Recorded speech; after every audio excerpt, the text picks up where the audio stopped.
Salut, Pierrot vous accueille depuis son lit, les genoux dans la glace. Un peu l'histoire de ma vie, hein.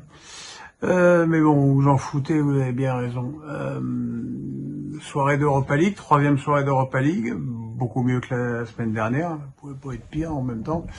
3 victoires, une défaite, 3 clubs leaders de leur poule, donc voilà, on peut dire comme ça de loin que tout va bien. Alors après, évidemment, faut voir les matchs les uns après les autres. Alors, il y a eu d'abord la victoire assez tranquille, voire même très tranquille de Monaco contre Trabzonspor.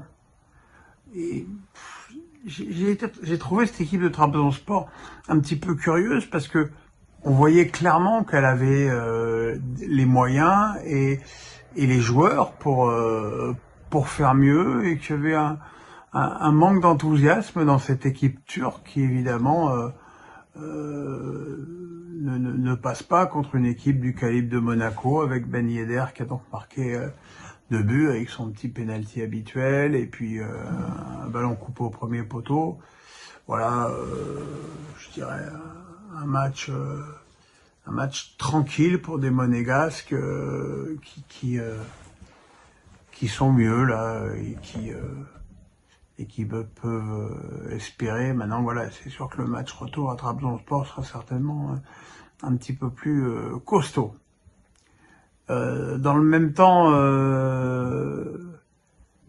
Nice a gagné en Slovaquie sur un but de Nicolas Pepe offert par le gardien adverse qu'il a laissé passer entre ses jambes. Mais bon, le match était pas bon, quoi. Même si Nice, encore une fois, a touché 2 fois les montants. C'était long, pénible. C'est même pas une équipe en construction, mais c'est une équipe qui commence un chantier, quoi. Et le chantier, en l'état actuel des choses, il me semble très long. Mais enfin, en attendant, il y a déjà 3 points de prix et c'est l'essentiel. Nantes a perdu à Fribourg. Il fallait pas s'attendre à grand chose vu les difficultés actuelles du FC Nantes en Ligue 1 et vu le rendement de Fribourg.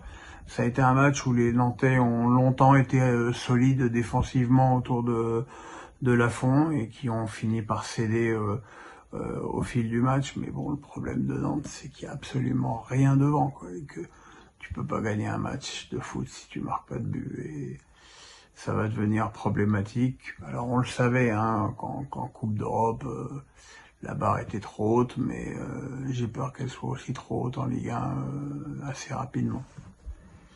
Et puis il y a eu Nice qui accueillait le Dynamo de Kiev, Rennes qui accueillait c'est rouge et noir en même temps, qui accueillait le Dynamo de Kiev et qui a fait un match, on va dire, correct. C'était pas un Rennes éblouissant, mais c'était un Rennes correct, un Rennes entreprenant, mais qu'on a vu très souvent, surtout la saison dernière, beaucoup plus précis dans ses passes.